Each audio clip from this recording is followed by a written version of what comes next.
You are the authority. So you had touched on it a little bit just 30 seconds ago, right? You have to drive the ship. If you're a startup, if you're a CEO, if you're an owner, if you're a director, that's your job. You need to steer the ship. But the funny thing is the captain says go that way. There's a helmsman who actually steers said ship. And there's an engine crew that's driving the engines, and maintenance and mechanics who are keeping those things ticking. You have to see the big vision. So you have to know what you know and know that you're an authority, but you also have to get very honest with yourself on what you don't know. And then what is it that it's okay not to know? And what is it that you need to get better at?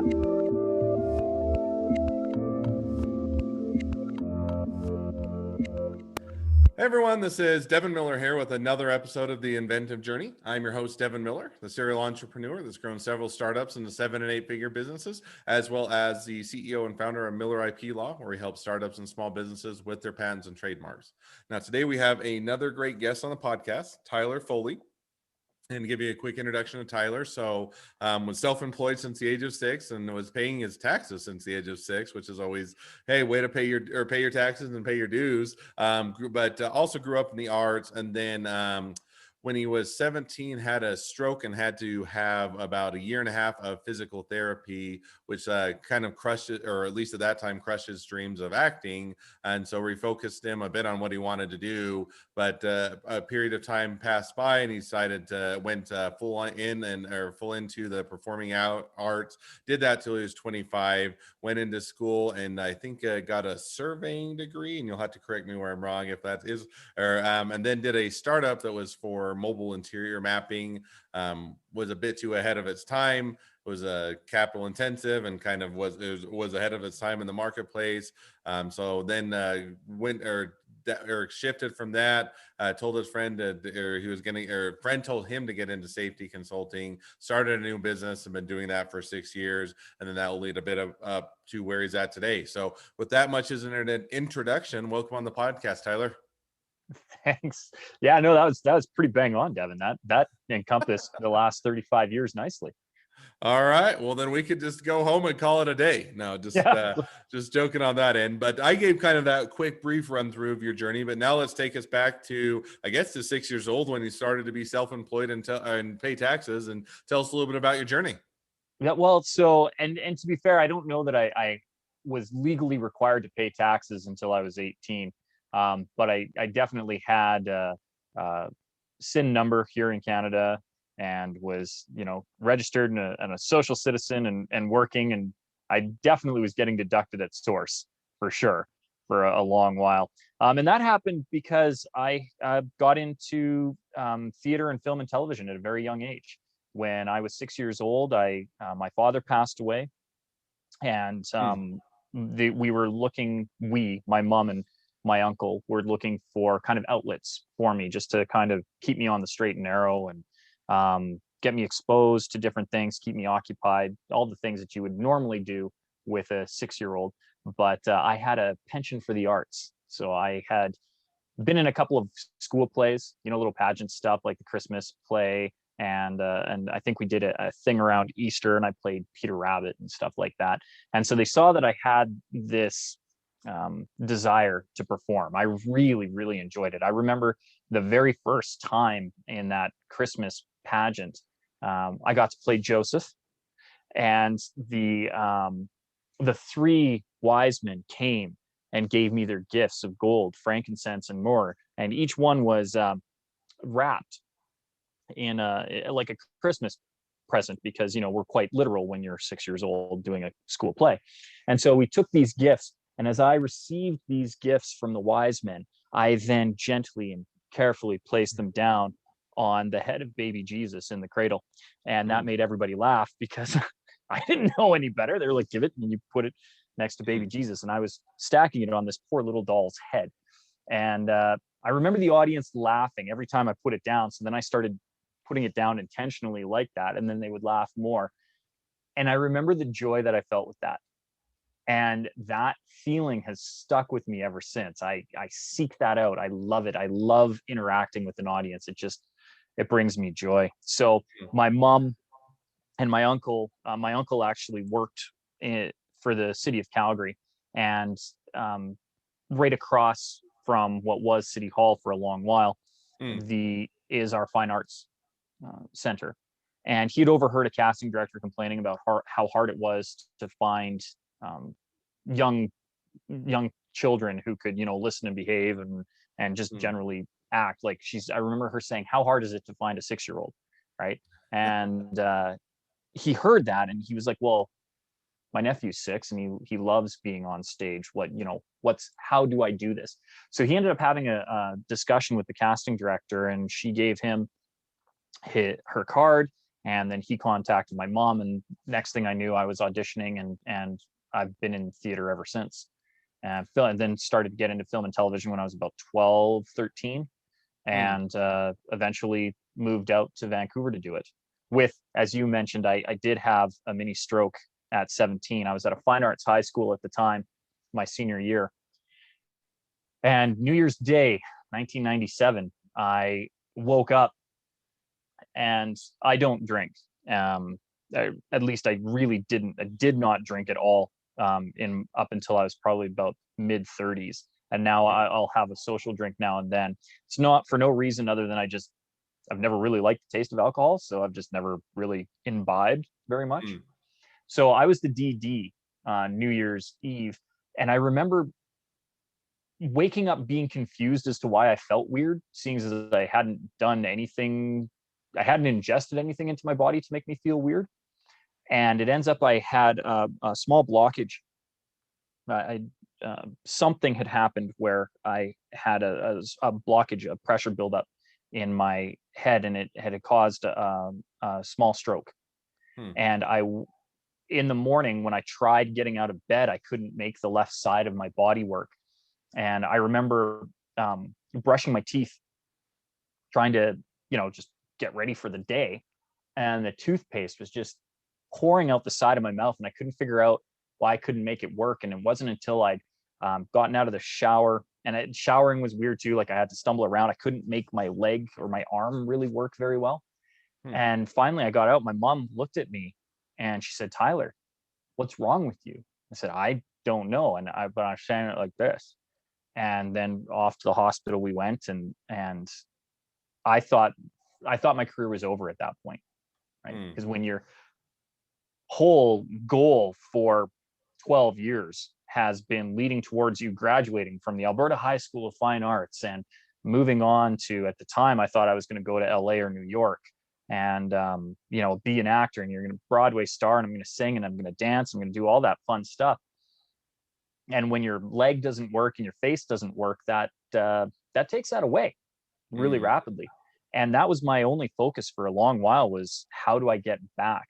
And luckily I was surrounded by really supportive people, an incredible medical team who were dedicated to my rehabilitation. A big shout out to Joanne Corbett, who worked with me 3-4 times a week doing laser acupuncture and physio and chiropractic work and all kinds of different things to try and get not only feeling back, but function back Mm. to my face. And everyone else that had worked on me, but she was definitely a big part of that recovery. Mm. And so, I was able to move to Vancouver and make a real career of it.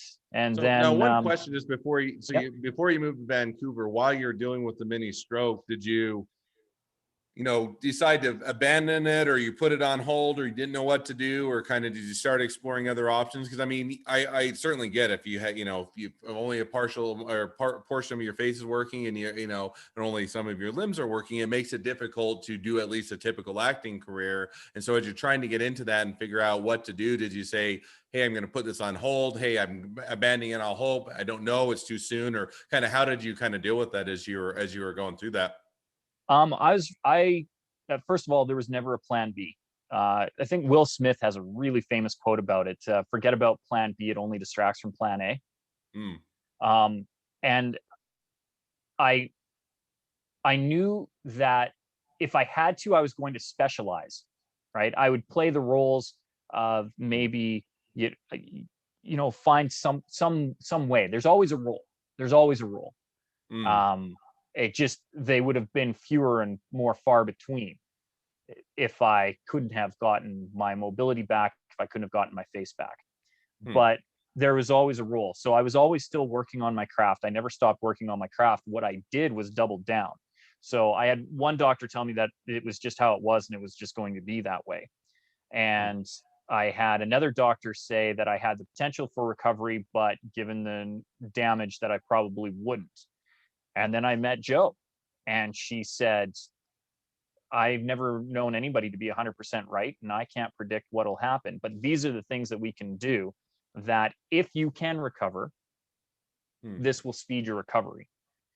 And one of the nice things about her was she has many degrees, and she has studied medicine in multiple disciplines. And she believes in a very holistic approach to healing. And I don't mean that in the chiropractic or Eastern medicine way, although she does practice those things. She believes in a whole body approach. So if you're going to heal the body, that includes the mind. So we really had to work on my mindset, make Hmm. sure that I was committed to recovery, that I could see a path. Um, there's a really fun saying that I've just discovered. You have to be it to see it, not the other way around. A lot of people think that you need to be able to see a thing, and then eventually your body will believe that thing. And that's not the case. In order for you to be able to see that come to fruition, you have to already believe your body. So I believed that I was 100% healthy. Hmm. I just needed my body and mind to catch up. So So I now, embraced, hmm. yeah. Oh, go ahead. No, I just that was just, it was a mindset that I embraced, So and now, so a yeah, lot of that due to the help that I got from Joanne and Robert Corbett and a couple of other people.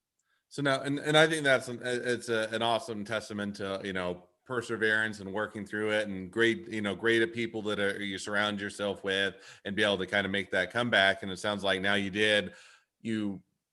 went through rehab, you're able to make it at least a full recovery, and then you were going out doing acting, performing arts, and then you did that for a period of time. And then what was the and I think you mentioned you did that till it was around 25 years old. Yep. And then what was the reason or the motivation at 25 to kind of switch and go back to school and get the degree?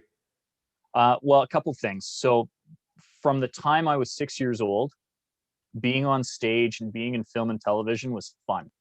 Hmm. Um, it brought me joy. It was, I mean, it's a cool thing, right? When you get to say that you're a professional actor, you get to show up on set. Um, you know, it's just fun. You get to hang out at the crafty table, meet people you'd never have normally thought you would meet. Um, I got to jam in my trailer with William H. Macy and sit Hmm. across a diner table from Dame Helen Mirren. You know, I got to be shown at the Golden Globes when Dame Helen Mirren won her Golden Globe. The clip of us at the diner scene was what was shown. Like that, like Hmm. those are just really cool things that other people wouldn't normally get to experience. And I'm so blessed to have done it. But at about 25, it became a job. Hmm. And I remember getting calls and you have this audition, and at the time I was commuting. I had been living in Vancouver, but a girlfriend of a long-term relationship that I was in for a long while, Hmm. and I had moved to the interior of BC. So it was like a 3.5 hour commute for me to get in for an audition, which I was happy to do. Right, as Hmm. an actor, you might have a couple of auditions a week, sometimes not at all. And living in the Okanagan was beautiful because it's a vacation destination place anyways, and it was fun. Hmm. But I remember going in for an audition and then driving back, and I was probably an hour outside of the city, the Greater Vancouver Regional District, the GVRD, Hmm. and driving on the number one highway, about to take the split off to take the Crow's Nest Pass, and I was just about to lose cell reception, and all of a sudden my cell pinged off, and it was my agent saying, "Hey, I've got an audition for you." Or it might have even been a callback, actually. Like I had gone in an audition and then they wanted to see me again, but they wanted to see me like that day. And she's like, and they want you back in the next hour. And I'm like, it'll take me an hour and a half with traffic and everything just to get there. She's like, we'll get there. And I remember in that moment being like, I'd rather just go hang out on the beach. Mm. And as soon as I realized that, I was like, oh, you need to take a step back, Tyler. You need to, what's your priority? Why, where did the joy go? Why do you have this attitude? And so I really looked and I analyzed it, and I had stopped having fun about 6 months prior. Mm. And I thought, well, at the time too, like at 25, like that was, if I hadn't made it by 25, I wasn't going to make it. It was the mentality that I had in my head. And I'm like, nobody knows me. And to this day, you Google my name and I come up on IMDb and I have a whole bunch of film credits, but nobody knows me. They popped up. Nobody went, oh, Tyler Foley is on Devin's podcast. Oh my goodness. Right? Like nobody cares. And so I had to step back and I had to really analyze, what do I want? Like, what are some of the things that are priorities to me? And my father, being an educator, and at that point, I hadn't pursued any higher education, but I'd made a lot of money in film and television. So I'm like, what am I going to do with this cash? And I decided, well, invest in yourself. What interests you? And my uncle was a photogrammetrist, which is a very fancy way of saying that he makes maps with pictures. My other uncle is a cartographer, which is a very pretty way of saying that he makes maps by drawing. My grandfather was a surveyor for a small amount of time. My other uncle did sonar work. I can't remember the fancy word for ocean sonar with the Canadian military. So like I had this background and a general understanding. And so I thought, well, let's go back and do geomatics, which is just, again, fancy way of saying surveying. So it's an engineering discipline. So it's an engineering degree with a specialty in geomatics and earth study. And I went back and I learned how to make pretty maps with pictures. And that kind of transitioned me out of acting for a very long while. So you went back, you got the degree, said, okay, it's taking a step back. If, in your mind, if you hadn't made it by 25, you're not going to make it. And I have no idea if that's true. I assume that there are actors that made it after 25, but I have no idea. Hundreds. But so you do all that and you go get the degree, and then I think after you got the degree, you got into a startup to do mapping, mobile mapping of interiors, and you said that was a bit ahead of its time. 10 years ahead of its time, easily. So when I was going through school, one of the things that I've always sought out in my entire life and learned from being in theater is always find a mentor. Find somebody who is better than you, who can coach you and guide you along. And I found an incredible woman, very, very well respected within the industry. Both of my uncles knew her by name and said, if you get a chance to work with her, go and do. And I don't know, I must have impressed her somehow, because she was pretty hermited when it came to her craft. Like, she had her business and this was what she wanted to do, but I'd reached out to her and said, listen, I'd love to work with you. If you have anything that we could partner up on, I'd love to learn and explore with you. And she agreed. She brought me down to her office, interviewed me, asked me some really tough questions. I think what impressed her the most was she asked me a couple of questions and I flat out told her I have no idea. And that was one of my biggest lessons. When you don't know, don't try to fake it. Just say, I don't know. Because there's a lot more respect in that. That's authentic, that's honest. And if you don't know, people know if you know or don't. And if you try to make it up, they know that you're making it up and then they don't want to work with you. And I remember telling her, she asked me, I think, how to calculate scale from a photograph. I hadn't learned it yet. I was like, I don't know. I don't know how you would calculate a flight path. And then she was like, oh, well, you do this. And I was like, and she goes, do you understand why? And I said, oh, no, that makes sense, because, if you take the focal length and blah, blah, blah. And I explained it back to her. And then she knew that she could teach and coach me. And so I ended up getting the job with her. And she was tired of looking at the ground from 20,000 feet in the air over hundreds and thousands of photographs. And we had all this equipment and we had access to some really, really innovative and new technologies. And one of the things that we had access to was the IMU, which is the inertial measurement unit. It's a little gimbal that can basically tell orientation. We had access to the one that they use in the Scud missiles to guide them in. And so we had to get top secret clearance, but we built this cart in conjunction with a really, really, really well-known survey firm, and helped them with their research and design. And we had this cart that had LiDAR in it, which is laser measurement. And we had that from our planes because we were taking LiDAR from the air. And we said, well, what if you mounted it on the cart? And then what if you put in this inertial measurement unit and a GPS unit so that you could find out where you are on the Earth with the GPS unit, which needs to see the satellites. And then when you move inside, you lose the satellites, but we have this IMU that will continue to tell us where we are. And we'll have these lasers that measure how far everything is from the walls. And then we'll put on this camera on the top because we already are taking pictures. We already know how to do it. And we will make photogrammetric accurate layouts of the interiors of buildings so that people can use it for insurance or whatever they want. And we would like, everybody can use this. Mm. So $10 million later, nobody used it. The technology was so expensive and it was so hard for us to scale it because we had one cart and us as a team, and trying to offset the cost of it, like there was no scalability of that. And then further complicated, my business partner passed away very, very suddenly, 2.5 years into the venture.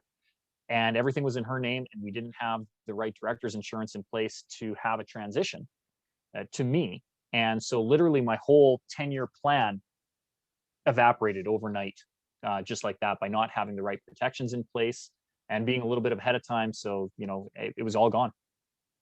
So no, and I mean, in one sense, it's easy to get excited about the technology and a lot of things, and be able to be almost ahead of your time. And it's always that difficult nature of timing the market as to when it makes sense, from when the market's going to accept it to entering into it and everything else. So definitely makes sense how you can have a really cool technology, do a lot of things, and then the market isn't ready for it yet, and then you're kind of caught there. So now as you're going through that and you're figuring out, okay, this money's gone and took the investment, it's not going to work, market's not ready, it's not going to accept it, then kind of where did you go from there, and how did you get into safety consulting?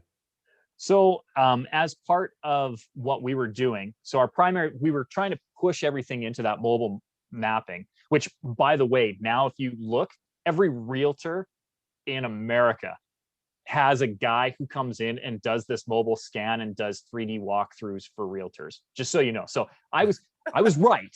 You were right. You were just early. Way too early on that bell curve.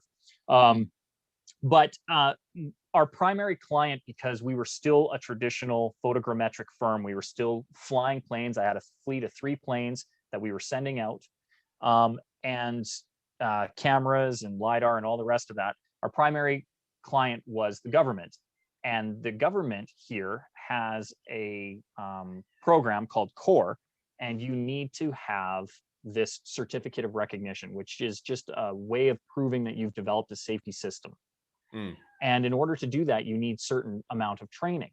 And so in order to be a client of the government, you have to learn all the safety stuff.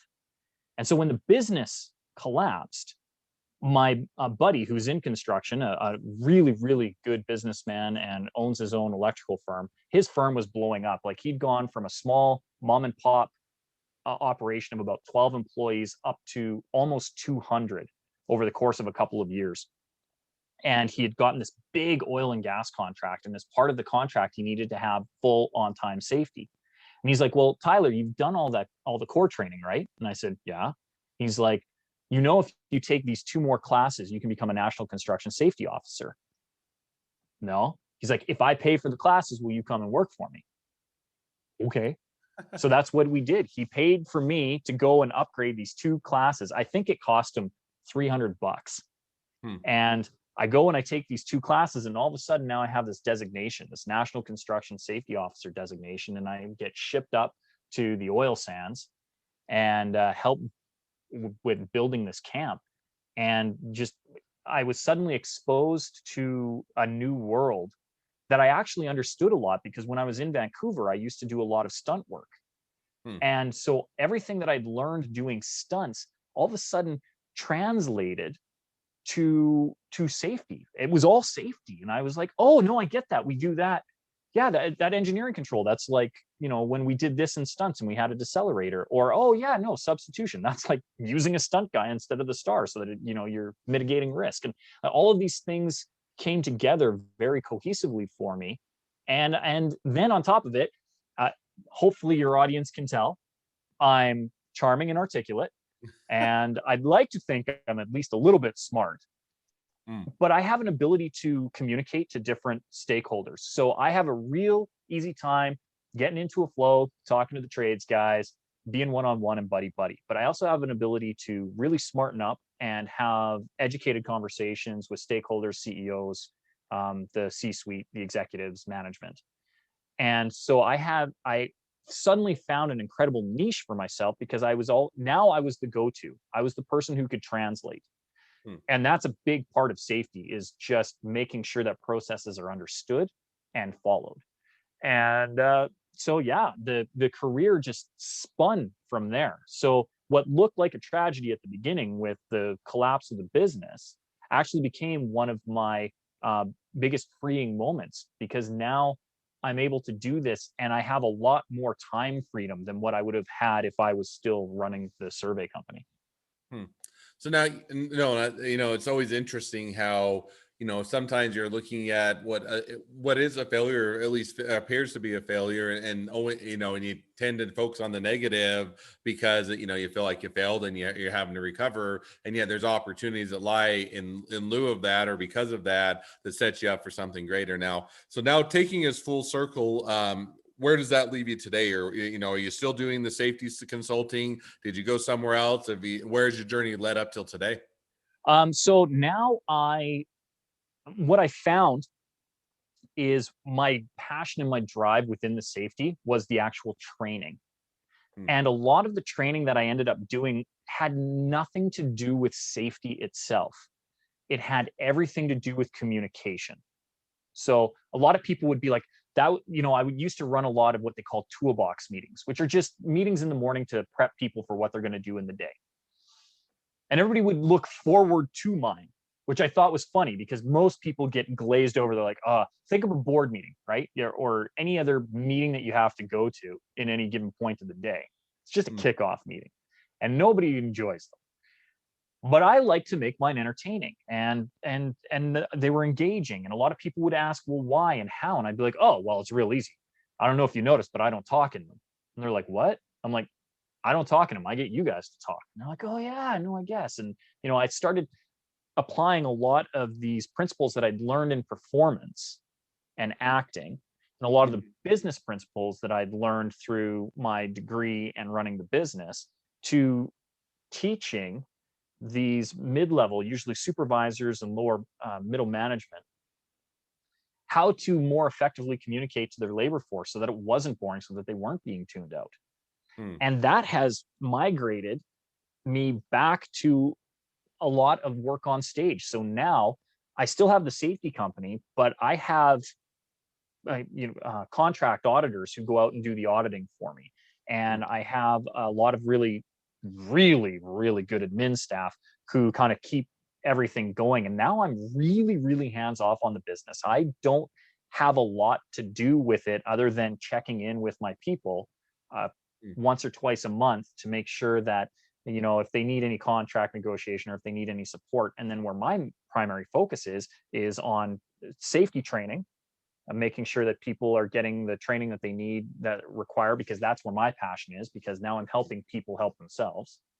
And I've pivoted. I took all of that. Everybody kept asking me how I do it, how I do it, how I do it. And it pivoted into the book, which is a #1 bestseller now. So I wrote a book, The Power to Speak Naked, and that made it just a lot easier for me to do that. And from that, now I'm going and teaching public speaking, showing people how to not only do it from a safety perspective, but what is your jam, right? You want to talk IP law? How do I make that engaging for people? You want to talk about your MLM? Well, how do we make that engaging for people? You want to talk whatever. A good friend of mine has an absolute passion for octopuses before that Netflix movie came out. And we worked together so that he could grow his audience talking about octopuses and finding other people in the planet who like octopus. I don't know. No, I like that example. And I think that's a cool journey that into where you've led up to today. So that kind of brings us full circle on, kind of where your journey's led to. So now we'll kind of transition and jump to a couple of questions I always ask at the end of each podcast. Before we dive into those, just as a reminder to listeners, we are going to have the bonus question where we chat a little bit about intellectual property as well. So just stay tuned for that if you're interested in hearing a little bit about that. Otherwise, as we do the last couple questions, first question I always ask is, along your journey, what was the worst business decision you ever made, and what'd you learn from it? Not having director's insurance, and not reaching out to professionals like yourself who can guide us. Like, get a lawyer, get an accountant. They are expensive, but your ROI on that is not even 10 times, 100 times, 1,000 times, to be set up properly at the beginning so that you can continue your journey no matter what, is invaluable. And I'm lucky in that now I know that, and I've found a team, and I invested up front a lot of money in a really good lawyer and a really good accountant, and then found some really good mentorship along the way. No, I like that. And I think, the problem you always get into with a lot of entrepreneurs and startups and, founders and co-founders, and I'm absolutely guilty of it. You think you know everything, or you think you're the smartest guy in the room, or you think you can figure it out, or you can Google it or whatnot. Sometimes that's true. And, and if you didn't have that ability, you can't hire experts in every area that you can ever think of, because you have to become an expert or be knowledgeable, nor do you have the funding as a lot of times. But I think when you hit those critical areas where you do need that insurance, you do need that expertise, you do need that mentorship, reaching out and getting that feedback and getting that guidance can save you a lot of heartache and make oftentimes a difference in where the business does well or where it doesn't. Yeah, it's a hard investment up front, but it pays off in the long run. Absolutely. So now we'll jump to the second question, which is, if you're talking to someone that's just getting into a startup or a small business, what'd be the one piece of advice you'd give them? You are the authority. So you had touched on it a little bit just 30 seconds ago, right? You have to drive the ship. If you're a startup, if you're a CEO, if you're an owner, if you're a director, that's your job. You need to steer the ship. But the funny thing is the captain says, go that way. There's a helmsman who actually steers said ship. And there's an engine crew that's driving the engines, and maintenance and mechanics who are keeping those things ticking. You have to see the big vision. So you have to know what you know and know that you're an authority, but you also have to get very honest with yourself on what you don't know. And then what is it that it's okay not to know? And what is it that you need to get better at? And doing that gap analysis and doing it quickly, but resting in your authority. If you have this vision, you want to be the world's greatest baker because that's your passion. That's great. And if you know gastronomy better than anyone else, good, live in that space. And if you don't know marketing, find your marketer. But you have to know that you are the authority, because that's when you can really live in your essence. I say it in the book, authenticity is synonymous with self-awareness. You can't be an authentic person if you don't know who you are. And we all know it. Human beings have a BS radar for it. You know when somebody's pretending. You just feel it innately in your gut. So to avoid that, don't try to be somebody you're not. Go back to, when I was having my first interview with Jan, and she asked, do you know how to do this? And I said, no, I don't. And be okay with that. No, I love that. And I think that is absolutely great advice, and definitely one people can take to heart and learn from. So, well, before we jump to the bonus question, as we wrap up the normal portion of the podcast, if people want to reach out to you, they want to find out more, they want to hire you as a client, a consultant, they want to be an investor, an employee, your next best friend, any or all of the above, what's the best way to reach out and find out more? Best thing they can do is go to SeanTylerFoley.com. So it's Sean, SEAN, spelled the right way, like Connery, SEANTYLER FOLEY.com, SeanTylerFoley.com. And if they want anybody who's going over there right now, if public speaking is a thing that they want to get into, if they want to really be able to grow their business through using the power of their voice, finding their authentic story, learning how to really sell without selling, I've got a little free download for everybody on there. Just click on the upper right corner. It's called The Method. It'll give you the 5 insider tips that I have from 35 years of experience learning how to teach people how to public speak. Awesome. Well, I definitely encourage people to reach out, check out the website, check out the book that you wrote, and everything and all the above. Well, thank you again for coming on. Now, for all of you that are listeners, if you have your own journey to tell and you'd like to tell or to share it on the podcast, feel free to apply to be on the show. Go to inventiveguest.com. 2 more things as listeners. 1, in your podcast player, make sure to click subscribe so you know when all of our awesome episodes come out. And 2, leave us a review so new people can find out about all the awesome episodes. Last but not least, if you ever need have any questions about patents, trademarks, or anything else, feel free to reach out to us at Miller IP Law by going to strategymeeting.com and grabbing some time to chat. So now with that, as we wrap up the normal portion of the episode, I always love the bonus section when we ask those questions because we get to flip the table a bit and chat about something that I certainly enjoy and am passionate about, which is intellectual property. So with that, I'll go ahead and switch gears a bit, turn it over to you and let you ask, what's your top intellectual property question? Well, so right now I have a lot of balls in the air. Particularly, I've got the book out. I've got a series of training videos and webinars and online content, and we do seminars when we're allowed to do seminars. We have a 2.5-day seminar, a 5-day workshop. We've got masterminds that run. I have a lot of intellectual property. So, what do I need to know as far as that intellectual property lifestyle or lifespan? Like, where am I in that life cycle? And what do I need to know? What needs to be copywritten? What needs to be trademarked? Do I need to be worried about patents at this point? Walk me through, help me. Yeah, no, I think that's a good question. And maybe as a level set, just to, kind of what is intellectual property or what are those 3 things? Because that's a lot of times where you'll want to start to focus on, which, the first one is patents go towards invention, something that has a functionality. It's a device, it's software, it's hardware, it's mechanical in nature. Any of those are going to be patents. If you go to trademarks, it's going to be more in their branding. So name of a company, a logo, a catchphrase, a, name of a product, something that's going to be in branding is going to go under trademarks. And the last one is going to be under copyrights. That's going to be more on the creative side. So a book, a podcast, a sculpture, a painting, a video, all of those are going to fall under copyrights. And so, kind of as generally when you're looking at it, first of all, understanding what, which do you have? Do you have patents? Did you invent anything? If not, then don't worry about patents because you haven't created anything. Vice versa. If you created a really good invention, never created anything that's creative side, then don't worry about a copyright. So kind of figuring out, first of all, what is it that which areas that you fall into. And then the other thing you'll get into is, there's a lot, as with a lot of things, you can dive into a lot of intellectual property. You can get a lot of broad coverage. And a lot of times when you're at least earlier on in a business and you're growing and you don't have infinite amount of money and you always have more things to spend money on than money to spend, then I would start to look more at, what are the areas that are critical to the business? Is it the brand? Are we really creating a great brand that people are going to follow and they're going to like? And so that's what we want to protect, whether it's a name or a logo or something or is it really the content? Is it really, hey, yeah, there's a brand, but what it really is we have a great content generation. We got viral videos and on YouTube and, those type of things, or we got a great book and we want to protect that.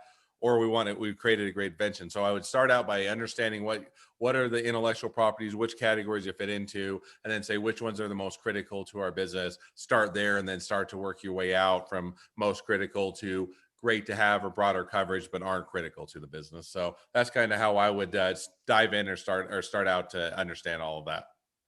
And is there any way to check for copyrights and trademarks? Yeah, you can do a trademark search. You can either have an attorney do it for you. You can also go to the trademark database, and they do have a database where you can go search and see what other people have trademarked. It's a bit more nuanced than people oftentimes grab at, in the sense that there is different categories and how similar do they have to be before they're too similar and create issues. And so, but you can start out either as yourself or hire an attorney and do a trademark search. Copyrights are a bit different in the sense that when you file a copyright, you get you basically register with the Library of Congress. They don't do any examination. They just take what you submitted. They'll put it as part of the Library of Congress, or at least digitally now, and then it will be cataloged. So you can search some of it, but it's a lot more difficult to see unless you specifically know where to look and what you're looking for. So that one is a bit of a more hit or miss.